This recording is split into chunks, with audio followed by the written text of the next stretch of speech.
Hello everybody, it's me, your average bonehead, Jay. And I have a question for you all.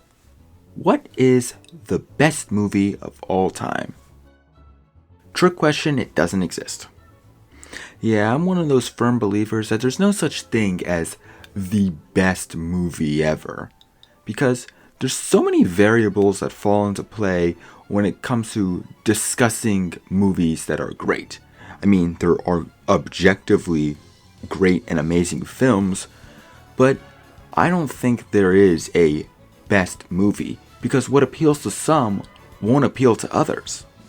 So, let me ask you the real question. What is your favorite movie of all time?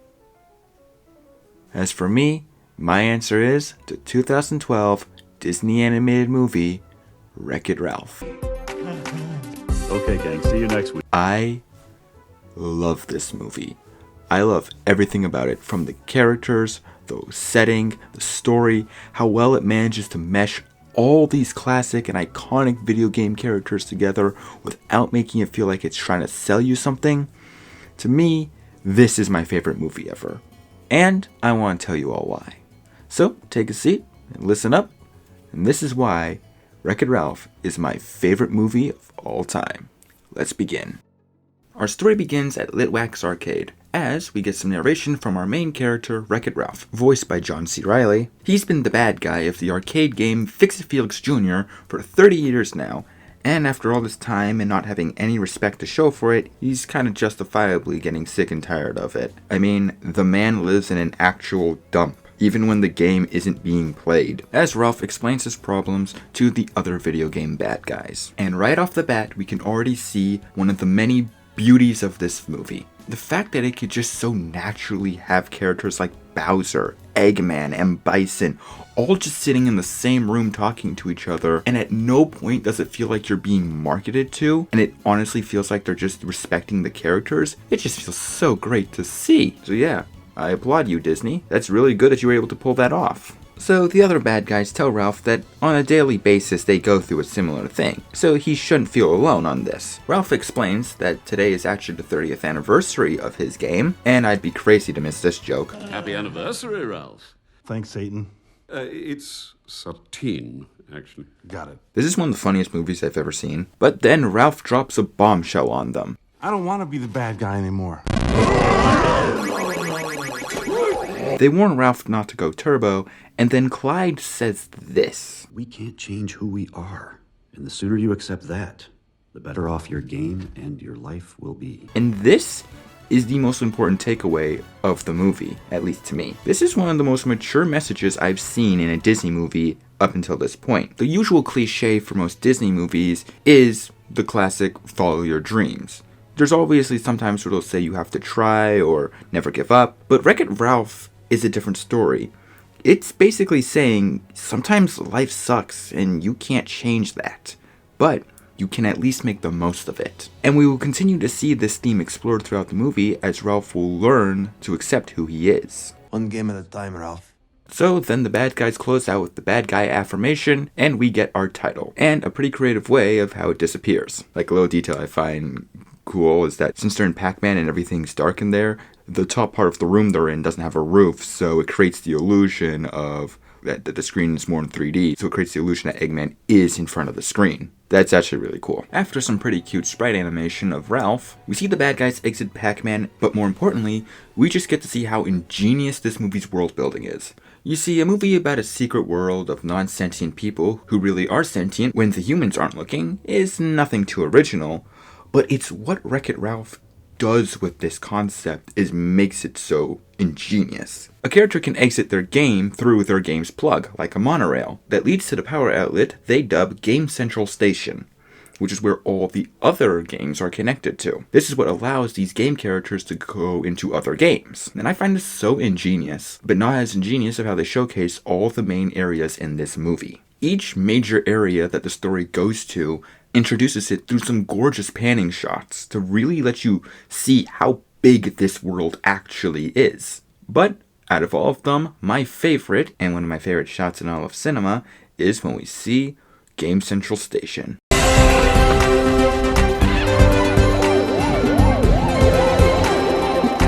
through the way the camera moves, almost like a POV shot, from the way it lets you see all these video game characters just living their daily lives, to the music.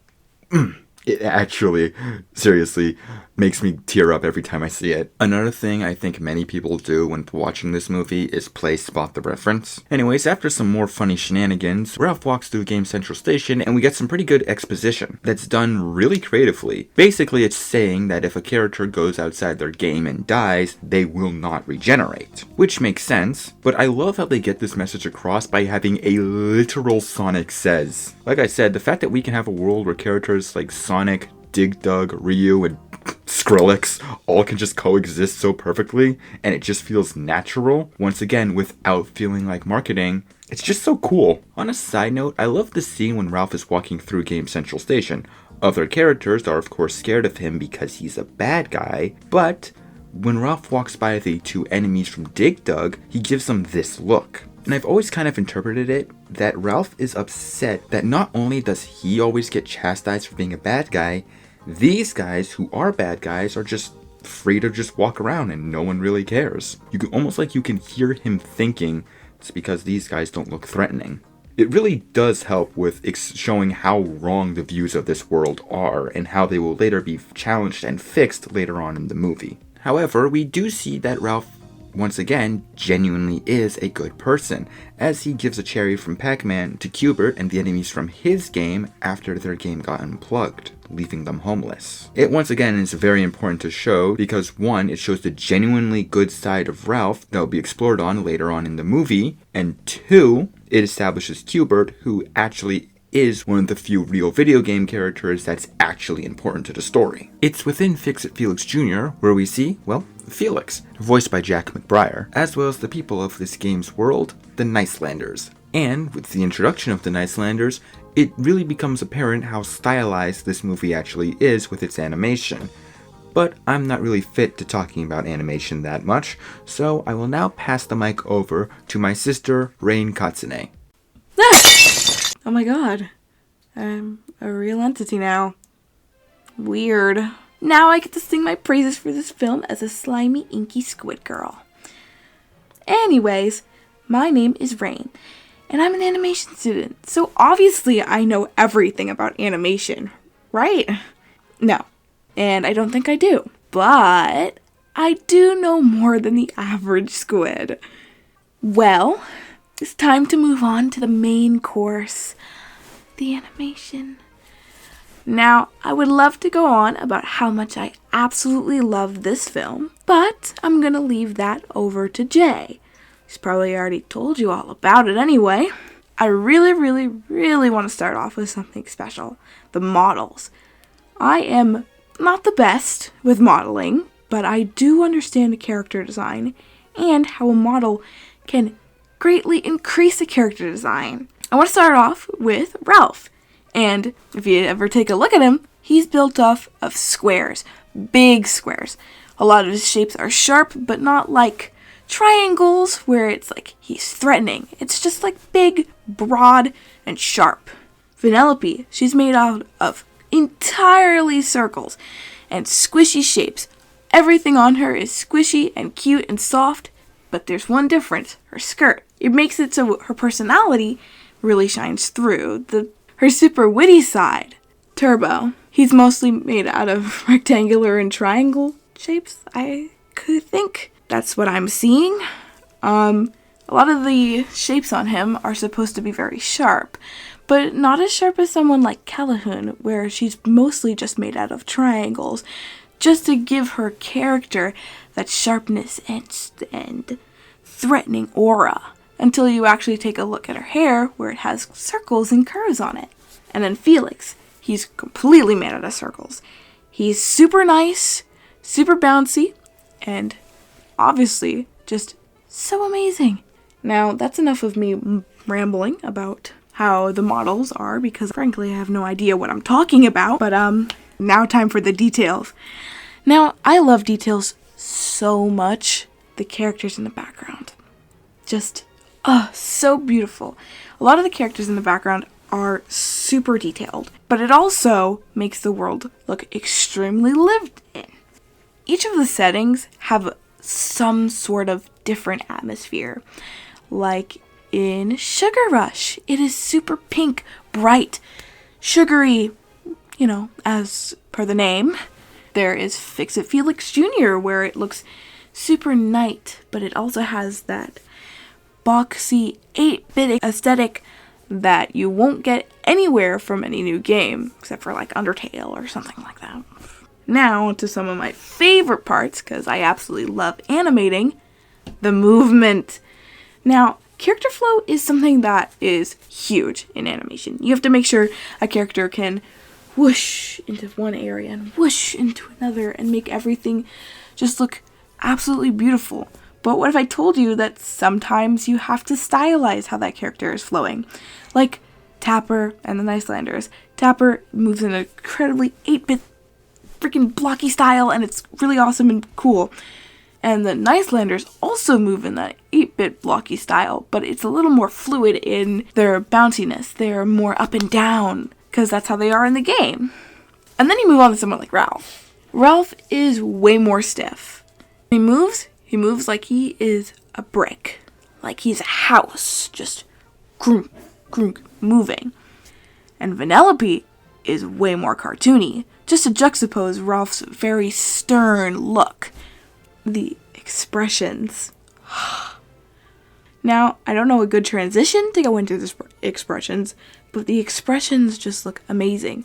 Each one cartoony, but like they fit the world perfectly. Like each time Vanellope does an extended, weird looking face. Like you can see the squash and stretch just working so well. And lastly, I really would love to bring up color. Color is so beautiful to me. And I will say that I don't think a movie would be a movie without a good use of colors. And I know that some movies are really awful with some use of color. I'm not gonna name names. Wreck-It Ralph really does it perfectly. Each character has a main color. Ralph is red. Vanellope is green. Calhoun is like gray. I know it's like, gray's not a color. Piss off. Yes, it is. And Felix wears blue, mostly as his main color. And they all contrast each other. Not fully, but Ralph and Vanellope contrast each other, and Felix and Calhoun contrast each other. When we see these two pairs throughout the film, we're always seeing those difference of colors. Again, like a dark gray versus a lighter blue goes perfectly next to each other. A light green versus a dark red perfectly contrast each other. Even all the background characters have a certain level of detail when it comes to the coloring. Like my boy, Rancis. Blugger butter! He's my favorite character. I'm not going to get into it because I'll be here forever and ever and ever. But Rancis has absolutely just one of the most beautiful color schemes I've ever seen. The perfect blend of his gold hair, brown suit, and orange top. Now, these colors don't contrast each other. Basically, they're all in the same color family. Almost like monochromatic, but it's like yellow, yellow-green, orange, yellow-orange, those kind of colors. That's what makes the color scheme so appealing. It works like that for every other character, too. Now, I know it sounded very rambly of me, and frankly it was, because, well, I don't have an excuse, it just really was. That's all I really wanted to say. Thanks, Jay, for forcing me. I don't know if this was forcing me. I'm so happy to talk about my absolute favorite film. And I'll totally be happy to come on your show again. Just make it something good, please. Thank you, guys. I will see you whenever he drags me onto set again. Thank you, Rayne. I couldn't have said it any better myself. When Ralph arrives back in Fix-It Felix Jr., and of course Ralph is annoyed that they're throwing the 30th anniversary party and invited everyone but him. They even invited Pac-Man. Pac-Man? That cherry-chasing dot muncher isn't even part of this game! So Ralph goes up to the party, blink and you miss it Sonic, and of course feigns ignorance with Felix to get him to let him into the party. In one writing decision I absolutely adore adore this movie for, it's that they don't make Felix a jerk. They could have easily made it so that since he's the hero, he's a pompous jerk that believes he's above everyone, but no. Felix is a pretty down-to-earth kind of guy. He just knows the role he plays in the game, and he seems to be the only person in this entire game who is okay with Ralph. It's just that he's pressured by the other Nicelanders to not really talk to him. Congratulations. Thank you, Ralph. And to you, too. Also, Hey, Glenn. Ralph. that was not because Ralph is a bad guy. There is history between those two. Ralph feigns ignorance towards Felix about knowing what day it was, and tells him that he never had cake before, just so Felix will have to let him into the party. So Ralph comes into the party, and I love this little detail of how they show off Felix's death animation and how respawning works. It just all feels so natural. But all the Nicelanders are pretty annoyed that Felix let Ralph in, especially Jean. Why is he here? And then Ralph lays this smackdown onto Jean. And I'm a big part of the game, technically speaking. Why are you here, Gene? So when the cake comes out, Ralph realizes that he's the only one not respected, even on the cake. Ralph starts a running gag that I think has a great payoff in this movie, but he also states that maybe it'd be nice if the little Ralph was up on the top with everyone else. But Jean states that there's no room for Ralph on the top and that he can't be on the top because Felix has to be up there to earn his medal. But Ralph suggests that maybe for once he could be the one to get the medal. But Jean tells Ralph that that is impossible because he's just the bad guy who wrecks the building, which causes Ralph to get so mad he accidentally destroys the cake, only unfortunately proving Jean's point. So Ralph states to everyone that he will get a medal and he won't come back till he does. Jean says if Ralph wins a medal, he'll let him live in the penthouse. But Jean feels like he does not need to worry about this because he's calling Ralph's bluff. Ralph asks his friend Tapper if there is such a game where a bad guy can win a medal, but Tapper unfortunately tells him it doesn't exist. Also on a side note, I like the detail that since Tapper doesn't really have bad guys in his game, he doesn't have that black and white mindset of the world, and just sees Ralph as a normal person.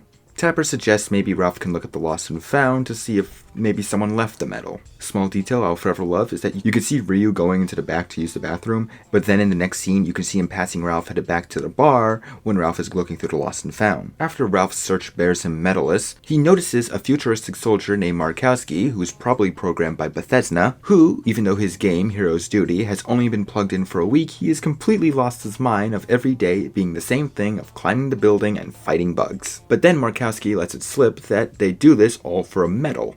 Now Ralph wants to go to Hero's Duty, climb the building, get the medal, and head back to Fix-It Felix Jr. And after some more hilarious slapstick, and the best serve in our core. I told you this movie is really funny. Ralph takes Markowski's suit and heads off to Hero's Duty. But Hubert notices him heading into Hero's Duty and is rightfully confused about it. But there's no time for that now because now the arcade is open. We get more world building as we see how first-person shooters are handled. Remember that. More importantly, we are introduced to, in my eyes, the best female empowerment character Disney has ever made. Sergeant Calhoun, voiced by Jane Lynch. There's the obvious things that make her empowering, due to the fact that she is a no-nonsense military sergeant, and she's always tough and clearly the strongest character. However, what makes her a fun character is the fact that she is a character. They do things with her. They play around with her actual character traits. They let her live in this world. They let her be a character that we can enjoy. Remember that. So Ralph tries to fit in with Hero's Duty and things immediately go south quickly. What's the first rule of Hero's Duty? No cuts, no butts, no coconuts. Did I mention this movie's really funny? Calhoun tells Ralph that their job is to get the gamers up to the top of the tower so they can win the medal. So now Ralph knows where the medal actually is and starts climbing the tower. The girl who is playing Hero's Duty tries to play a racing game called Sugar Rush, but she's rudely told she can't at the moment. So instead, she tries to play Fix-It Felix Jr. Oh, and on a side note, one detail I love but forgot to mention early on is that the three most important games to the story, Fix-It Felix Jr., Hero's Duty, and Sugar Rush, are all front and center during the ending of the time lapse in the opening of the movie. And there's even a few details on Sugar Rush's cabinet that later come back as major plot points in the movie, but you will never notice them on your first viewing, not knowing that one of the movie's biggest twists was literally staring you right in the face. But we'll come back to that when we get to it. The girl tries to play Fix-It Felix Jr., but with Ralph missing, the building is not destroyed, and therefore the game is perceived as broken. Even more so when Felix and the Icelanders all start panicking. The girl tells Mr. Litwack, and he states that if the game isn't back to normal by tomorrow, he'll have to pull its plug. Might be time to put old Ralph and Felix out to pasture. Like my Nana. Did I mention that this movie's really funny? And dark. So, in the time being, the game is put out of order. And to make matters worse for Felix and the Icelanders, Hubert tells them that Ralph's gone turbo. And then we get one of the two only plot holes in this movie. With this one being that when we cut back to Hero's Duty, the announcement is saying that the arcade is now closing. This is obviously head-scratching because when Ralph went into the game, the arcade was just opening, and they only did one round. This luckily doesn't really destroy the movie at all, as it's very easy to assume that when Ralph was climbing the tower, he just stopped every time a new round started up and had to hide. So therefore, it ended up taking him all day. Felix arrives in Hero's Duty. I love that if he wasn't as agile as he was, he would have been dead 10 times over. And pretty immediately, falls in love with Calhoun. He states that he's looking for Ralph, and even though Calhoun assures that nothing could get past her, oh, look at that, something got past her. Ralph gets the medal, and I love how in his fantasy, the only one suffering is Jean. While being congratulated by General Hologram, Ralph accidentally steps on a Cybug egg, the main enemies of Hero's Duty, and the baby Cybug immediately attacks him, causing him to end up stumbling into an escape pod. And above all, dignity. Escape pod activated. Did I mention this movie's really funny? Felix and Calhoun sees that Ralph and a Cybug were inside that escape pod as it flies out of Hero's Duty into Game Central Station and then into another game. This game being the candy-coated go-kart racing game west of the Whack-A-Mole known as Sugar Rush, where the movie will spend most of its runtime. I know going into this movie, most people would have loved to see Ralph exploring various different games, but hey, at least Sugar Rush is a very visually interesting place, so it's not a huge loss here. And to add insult to injury, Ralph and Cybug get ejected.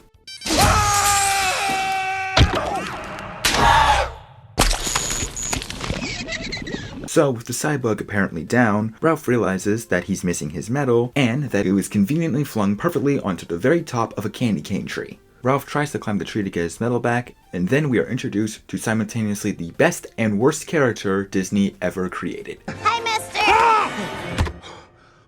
Hello! Vanellope von Schweetz, voiced by Sarah Silverman. I say this because Vanellope perfectly teeters between being lovably adorable and the most annoying thing you'll ever see, which ultimately leads to probably the best kid character Disney has ever made. And all of this is because they don't make Vanellope too selfish of a character, because that would completely ruin her if they chose to do that for whatever reason. Did you hear that? It sounds like foreshadowing, but that can't possibly be right. Vanellope notices the medal also, thinking it's a golden coin, and her and Ralph race to get the medal.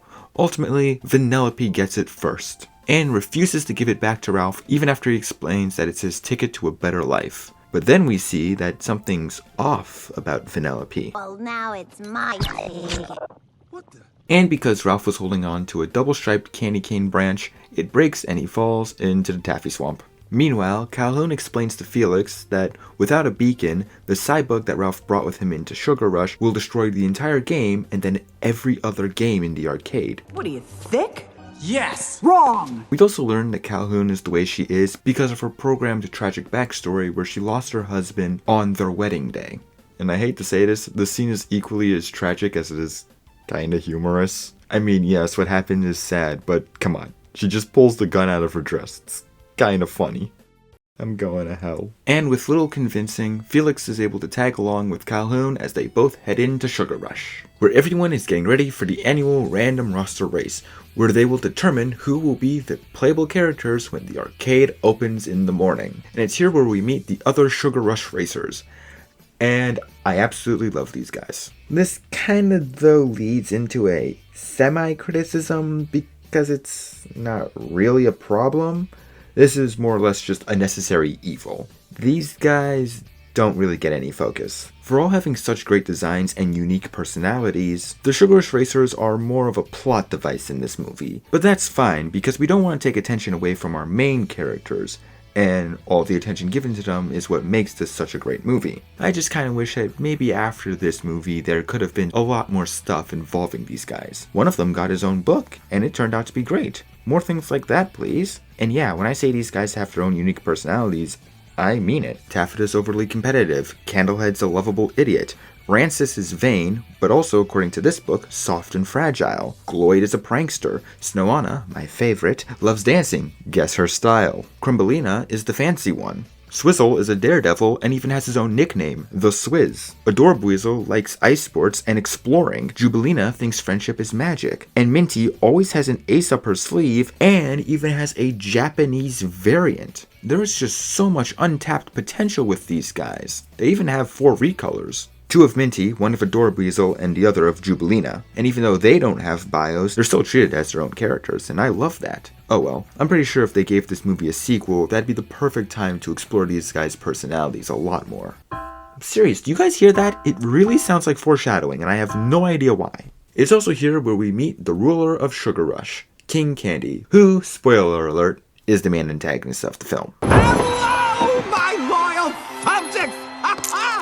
Have some candy! If the way he acted to Vanellope and Ralph in this scene and the very next one wasn't anything to go off of. It turned out Vanellope needed the medal that she and the game believes is a gold coin, because to enter the random roster race, you must pay a fee of 1 gold coin, and she has been unable to do it all this time. It turns out the reason why Vanellope is so hated and why she's outcasted from everyone is because she's a glitch. But before Vanellope can be arrested, Ralph shows up wanting his medal back and wrecks the entire starting line.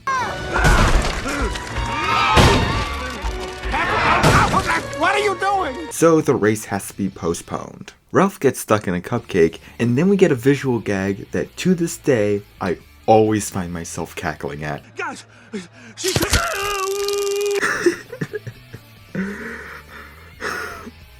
It's just the fact that it's a realistic taser. Like, literally everything else in this world is made out of some sort of candy, and then there's just realistic taser that the cops have for no reason. It's beautiful. Vanellope gets away, but the other racers are not happy with the fact that she was able to be entered into the race.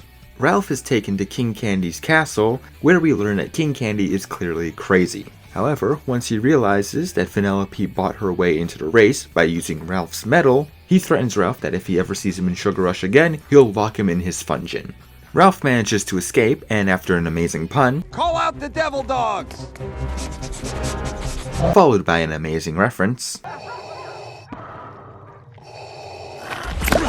Ralph sees the Sugar Rush racers and follows them, wanting to get one of their help, as the pot with all the coins, including his medal, will go to the winning racer. However, it turns out the racers were on their way over to the junkyard where Vanellope was hiding out, putting some adjustments on her pedal-powered cart. They went there specifically to chastise and berate her, with Taffeta telling Vanellope once again that there is no way she could ever be a real racer because she's a glitch, and therefore a danger to them all, according to King Candy. And to make sure she'll never be able to race, the racers all gang up on her and destroy her cart, much to Vanellope and even Ralph's dismay. The final straw is when Taffeta pushes Vanellope into the mud. You will never be a racer, because you're a glitch, and that's all you'll ever be. Causing Ralph to save Vanellope and scare the racers off. Still upset about her destroyed cart, Vanellope tells Ralph that he should just leave and go back to his game and win another medal. But Ralph explains that he didn't win it in his game, he won it in Hero's Duty. Hero's duty? it's not that kind of duty. Now normally I hate these kind of jokes, but I don't know. With the way these two play off each other, it's actually quite charming. In fact, that leads to an even greater compliment I have with the characters in this movie, the chemistry they all have with each other. You see, after realizing Ralph's strength could help her, Vanellope makes a deal with Ralph that if he helps her get a new cart, a real cart, then she'll win the race and get him his medal back. So it starts off as a mutual agreement that evolves into a friendship that kind of evolves into a father-daughter relationship between these two. And it's so sweet and wholesome, considering how we're already just over a third of ways into the movie, and Ralph and Vanellope are only now starting to work together, meaning they only have 2 scenes. Granted, they are long scenes, but still only 2 scenes to develop their friendship before their third act breakup to make that breakup feel impactful, and it does, just goes to show you how well written the characters are in this movie, and how well they just play off each other. It totally makes you think that these guys have been friends forever, and not just only for a few hours. The same can be said for Felix and Calhoun, who have to do more in less time, because yeah, their subplot doubles as a romance story. And they only have 1 scene where it's just Felix and Calhoun by themselves before their third act breakup, and they make it feel so believable, because once again, the chemistry between these two is so great. I can't stress it enough. Speaking of the scene though, it starts off with Felix explaining to Calhoun the story of Turbo. God, no, this one's interesting. You see, way back when the arcade first opened, one of the first games, and by far the arcade's most popular, was a game called Turbo Time, and its main character, Turbo, loved the attention. However, all that changed when a new game called Road Blasters got plugged in. With all the attention now on it, Turbo got jealous. So jealous that he abandoned his game while the arcade was open and tried to take over the new game. This ultimately resulted in Road Blasters crashing in both ways, and both games were put out of order for good. And ever since then, the arcade has had but one rule: never go turbo. Remember that. Then Felix and Calhoun accidentally fall into Nest Quicksand, and after Comedy the Scene, which, little detail I love, the background music to this scene is a remastered version of the Fix It Felix Jr. theme. I can fix it. Now go! Oh, fantastic! But, if you've got a magic hammer from your father... I love every detail about this movie. They manage to get out of there and decide to fix up the crash escape pod so they can get a better view from the air. But then we also see that the Cybug is definitely still alive. Ralph and Vanellope sneak into the cart bakery, where we get more creative world building, as it turns out the only way to get a cart is to make a cart via a minigame. Kid, bad idea, trust me. I don't make things, I break things. Well, looks like you're gonna be stepping outside your comfort zone then, Gladys. Slapstick and hilarity ensues, and the cart ends up looking, well... But that doesn't matter to Vanellope. She just loves it. And this is just such a sweet scene for both of our main characters. With Vanellope, it's obviously nice to just see her so overjoyed of finally having a real cart, but honestly, it's with Ralph that hits me even harder with this, because to him, this is the first person he's done something good for. The first person to see him as a real good guy. Once again, remember this. While signing the cart, the cameras pick up that Vanellope is in the bakery, and King Candy is alerted. Are you hurt, sire? No, he just glazed me. Get them! Unfortunately, Vanellope doesn't know how to drive a real cart, so Ralph has to improvise. This leads to a very fun chase sequence that ultimately ends with Ralph and Vanellope hiding in Vanellope's secret home inside of Diet Cola Mountain. Ralph complains that he's never going to get his medal back, and tells Vanellope that the whole reason why he needs it is so he can finally have everything he ever wanted and no longer be living alone in the garbage. And after Vanellope shows Ralph Chekhov's gun with the falling Mentos over to Diet Cola Hot Spring, she shows him her home, which then causes Ralph to realize that Vanellope is not too different from him, also living alone in the garbage, hated by everyone. And honestly, I think it's easy to argue that Vanellope has it worse here, because since she's a glitch, she can't leave the game, so she's always forced into hiding. And while Ralph does play a crucial role in his game, as we see in this movie, he can technically leave it at any time. Plus, you could argue he does have some friends in the form of the other bad guys, Hubert, who isn't afraid of him, and Tapper. But Vanellope has no one. Seeing the similarities between the two, and knowing how racing will also help Vanellope just as much as it will help him, Ralph builds Vanellope a track so she can train to become a real racer. So we then get a training montage set to the song Shut Up and Drive, and either A, the makers of this movie did not know what the lyrics meant when they put this song in, or B, they did know, and just hope kids wouldn't figure it out. Shut up and drive, drive, drive. But I guess in the end it's okay, because now whenever I hear this song, I just imagine Ralph getting hurt via comedic slapstick. So after some intense training, Vanellope is ready. Meanwhile, with King Candy still unable to find Vanellope, he decides to go into the code of Sugar Rush and takes Ralph's medal out of the winner's cup and put it with his stuff, so he can use it to bargain with Ralph. And on his way out of the code, we see... that looks odd. Meanwhile, with Felix and Calhoun, Felix manages to win the compliment trauma lottery, and Calhoun ends up kicking him out of the rocket. Felix then makes his way to the castle, and then Sourville locks him in the dungeon for having any association with Ralph. And then we come to my favorite scene in the whole movie. Ralph and Vanellope's third act breakup. Now, if you're like most people, you hate this cliche, and so do I. As many people stated before, it's just a lazy way to add drama and drag out the story. However, I do believe there are ways of making this tired cliche work really well, and this is one of them. The scene starts with Vanellope heading back into Diacola Mountain to get a medal she made for Ralph to give to him as a gift as a way of saying thank you. Which, first of all, I just want to point out the adorable symbolism between the cart and the medal. Ralph made Vanellope the cart she always wanted, and Vanellope made Ralph the medal he always wanted. It's a bit of symbolism between their friendship that I really love. Remember this. And while Vanellope's gone, King Candy shows up to talk to Ralph, and this is kind of the only other plot hole I was talking about. How did King Candy find them? That doesn't really make any sense. But it doesn't really affect the story that much overall. So anyways, after probably the best joke ever written... You wouldn't hit a guy with glasses, would you?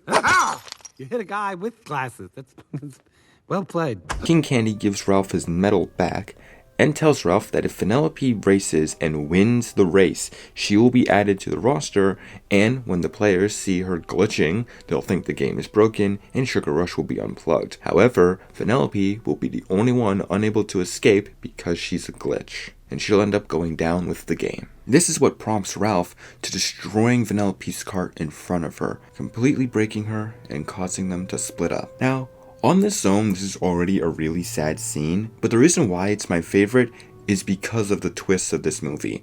And I kinda gotta break an unspoken rule and jump forward a bit. Don't worry, I'll get back to it in a second. Yeah, the big twist of this movie is King Candy doesn't belong in Sugar Rush. He's actually Turbo. You see, as it turns out, when Turbo Time and Road Blasters got unplugged, Turbo managed to escape. And years later, when Sugar Rush got plugged in for the first time, Turbo immediately took it over and donned the new persona, King Candy, trying his best to cut Vanellope out of the code, as she was the only one who could stop him by crossing the finish line, which would reset the game. And this is why she's a glitch and why everybody hates her. So this was Turbo's last-ditch efforts to keep Vanellope from racing ever again. Because he knows for a fact Ralph is not gonna send Vanellope to what he thinks is her death. He knows Ralph is too good inside. And it's because of this is why I honest to God believe that Ralph would have destroyed the cart even if he didn't give Ralph his medal back. Ralph probably would have ended up listening to him if he came with more desperation. I just think that he gave Ralph the medal because he knew Vanellope would probably find out about it, and Vanellope would feel betrayed that Ralph would get what he wanted, but she couldn't get what she wanted. And after a line that still gets me to this day, You really are a bad guy. Ralph takes his medal and heads back to fix it Felix Jr. But once he arrives, he sees that no one is there, except for Jean, who, surprised that Ralph actually went out and got a medal, gives him the penthouse. Never let it be said that I'm not a man of my word. The place is yours, Ralph. Enjoy. And I actually really like that it's Jean, arguably the biggest jerk, telling Ralph off here. I don't know, I just think it works as a big eye-opener for Ralph. Even more so when he goes outside and sees that the game without him is out of order, and his plug is getting pulled in the morning. One detail I absolutely love in this scene is because of the paper over the screen, it creates like a red apocalyptic view over Fix-It Felix Jr. Details like this is why I love this movie so much. So, Ralph throws away the medal that he thought he wanted, and takes back out the one he really needed. As the paper over the screen falls a bit, and Ralph can get a good view of Sugar Rush, feeling sorry for what he did.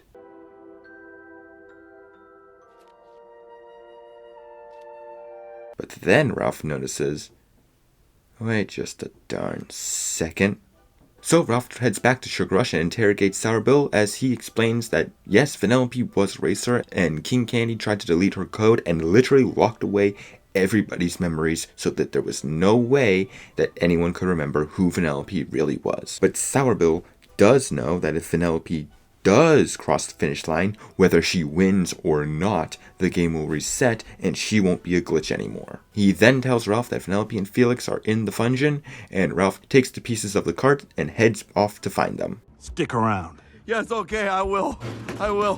Thank you. Meanwhile, with Calhoun, she finds out that the Cyabug Ralph brought has multiplied, and now there's an entire nest all under Sugar Rush. Doomsday and Armageddon just had a baby, and it is ugly.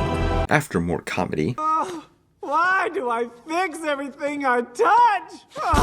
Disney after making She-Hulk, Ralph breaks Felix out, and after Felix realizes this is what Ralph goes through on a daily basis, Felix agrees to help Ralph fix the cart. Ralph then breaks Vanellope out of the Fungeon, and after they reconcile, it's off to the races, as the random roster race begins. And after Ralph explains everything to Vanellope, he tells her that she doesn't actually have to win the race, she just needs to cross the finish line and she'll be a real racer. But Vanellope, even though starting off late, is determined that she is going to win. I'm already a real racer. And I'm gonna win. And I love this final race. It's awesome, it's heart pumping, it's exhilarating, it's intense. Swizzle dies here. So does Jubilina. Then King Candy absolutely obliterates Snowana, Gloyd, and Adorabweasel. And Vanellope is quickly catching up in the ranks, quickly passing by Minty and then Crumbleina, catching up with the mean girls, Taffeta, Candlehead, and Rancis. Yeah! It's the glitch! The glitch! Light him up, Candlehead! They try to stop Vanellope, but Vanellope manages to get past them, causing Team Taffeta to blast off again. My candle! Vanellope tries even harder to keep her glitching under control as she continues on with the race. Then Calhoun shows up and decks Ralph in the face. Let's finish this thing without any more surprises. Telling him that the Cyabug he brought with him multiplied. And just as Ralph is denying that that could happen, look, a swarm of Cybugs are attacking. And to make matters worse, the Cybugs are attracted to the finish line. Back with the race, King Candy is winning, but then... Boy, would I love to know what was going through his mind there. The last time he saw Vanellope, he was locking her in the Fungeon and her card was in pieces. And the next thing you know, she's passing by him at the end of the race. But then King Candy tries taking a shortcut, and when he does, he ends up crashing directly into Vanellope's car and starts attacking her. All while Ralph and Felix can see this on the Jumbotron, as they and the rest of the audience get front row seats to the big twist of the movie. As when Vanellope tries to stop King Candy from attacking her, it's revealed who he really is. I'm Turbo, the greatest racer ever! This, hands down, is my favorite Disney quote-unquote twist villain. Yeah, we can all agree Disney isn't really good at twist villains. That was his state. And Turbo is technically one of them, but technically not. I mean, he was clearly the villain throughout the whole movie. The only twist was that he wasn't King Candy, he was Turbo. Bottom line, he was still the bad guy from the beginning to end. And I kind of hate how, because of this twist of who King Candy really is, it makes other people dismiss him as a villain, calling him just another twist villain, when he isn't. Turbo is a really good villain who just so happens to have a twist about his true identity. But either way, he was still the villain the whole time. They didn't try to do any red herrings of, oh, it's really this guy. Even in the one moment where he's being quote-unquote kind to Ralph. The next time we go back to Sugar Rush after this scene, it's immediately said to us that no, he is the bad guy. So yeah, Turbo is a really good villain, and I adore this reveal. Also, Turbo-tastic! how much you want to bet he was just aching to say that for years? Turbo tries to finish off Vanellope, but she uses her glitching to her advantage and ends up getting ahead of him. But this doesn't matter because Turbo immediately gets eaten by a Cyabug in the most horrifically violent way ever. Vanellope is finally about to win the race, but the Cybugs cause her to crash, and they have no choice but to leave as the finish line gets destroyed. But as stated earlier, Vanellope, being a glitch, cannot leave the game. Just go. Go without me.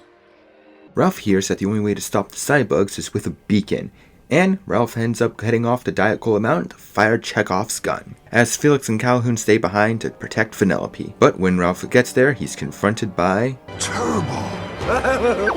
Because of you, Ralph, I'm now the most powerful virus in the arcade! And I actually really like this battle. It's short and sweet, but it is still intense, and Turbo looks scary like this. I should thank you, but it'd be more fun to kill you. God, what a villain. But then Turbo grabs Ralph and flies into the air, saying that it's game over for both Ralph and Vanellope. And then Ralph makes the ultimate sacrifice. It's game over for both of you! No. Just for me. As he falls back down to the mountain, Ralph recites the bad guy affirmation as he looks at the medal Vanellope gave him, knowing that he at least saved her, as he collides with it and the mountain starts erupting. Luckily, using Crumbleina's car, which was set up earlier, I love this movie, Vanellope manages to control her glitching to save Ralph and get them both out of there right before Diet Cola Mountain erupted, as we then get one of my personal favorite Disney villain deaths. As the rest of the Cybugs fly into the beacon, Turbo is constantly trying to force himself not to. He ends up flying in anyways, incinerating himself. Go into the light! What is it with Disney films and having some of the most gruesomely non-gruesome villain deaths ever? Falling to your death, hanging yourself, getting eaten alive by your quote-unquote friends, getting dragged to hell by your quote-unquote friends, falling to the depths of hell, intentionally getting yourself incinerated. Jesus Christ. Then Ralph and Vanellope land in a puddle of chocolate that ends up saving them, and we get a payoff for the joke earlier. Felix and Calhoun get together, they fix the finish line so Vanellope can cross it, and everything ends up going back to normal as all the characters of Sugar Rush get their memories back, realizing that this is a Disney movie after all, so Vanellope is actually the princess of Sugar Rush. And after joking about executing a bunch of children... Executed? What? No, please. Oh my land. Oh, this place just got interesting. Vanellope ends up forgiving the racers, and it looks like they're all on good terms now. I'm just kidding. You are? Stop crying, Taffeta. I'm trying, but I won't stop.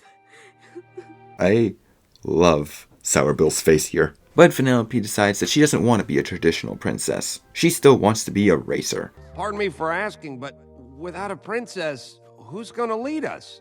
Yeah, who? Remember that question. But Vanellope answers it right now by saying that she wants Sugar Rush to be a constitutional democracy, as she will be known as President Vanellope Von Sweets. We get a sweet scene where Vanellope offers Ralph to live in the castle, so he'll never be made fun of again. But Ralph states that he has a job to do, or as these two hilariously put it, but it's my duty. And it's a big duty. And like I said before, even though I normally roll my eyes at jokes like these, I like it here because it just shows the unbreakable bond these two forged in such a short time. I love it. It's so sweet. So with the arcade opening soon, Ralph, Felix, and Calhoun leave Sugar Rush and head back to their respective games. The movie ends with Litwack seeing that Fix-It-Felix Jr. is back up and running again, as we get some narration from Ralph during the next Rayne On talking to the other bad guys about how good things have gotten. And you'll be happy to hear, I'm taking life one game at a time. Even though the job hasn't changed, the Nicelanders realize, maybe we shouldn't belittle one of the most crucial aspects of our game, and are treating Ralph much nicer. And Ralph, with the help of Felix, gave Q-Bird and all his friends a new place to stay and let them help out during the bonus levels. Ralph was also the best man at Felix and Calhoun's wedding, and we see that Vanellope really is the greatest racer and a fan favorite among players. And the movie ends with probably my favorite ending line in any movie. Because if that little kid likes me, how bad can I be? Beautiful. And during the beautifully animated credits, we get the song When Can I See You Again, which is then followed up by the Sugar Rush theme and a song for Wreck-It Ralph and Fix-It-Felix Jr. I love every detail about this movie. And yeah, that about sums it up. Wreck-It Ralph is one of the most stunning movies I personally have ever seen.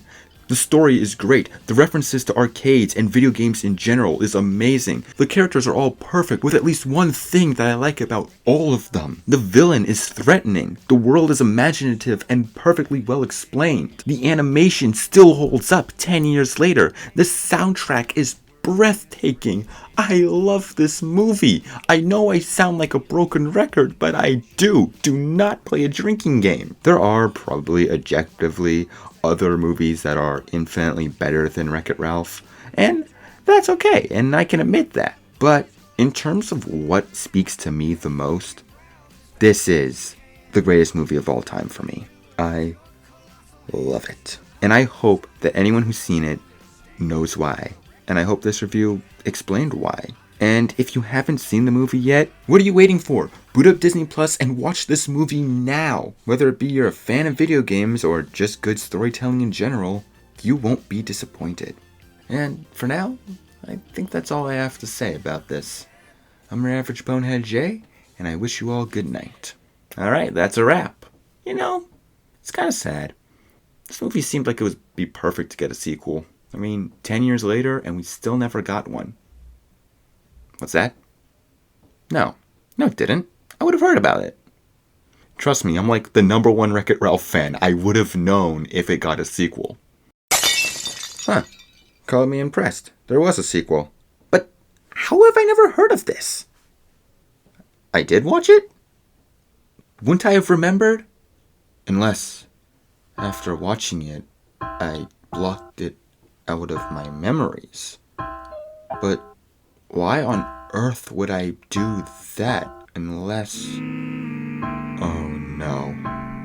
Oh God, no. Oh God, please, no!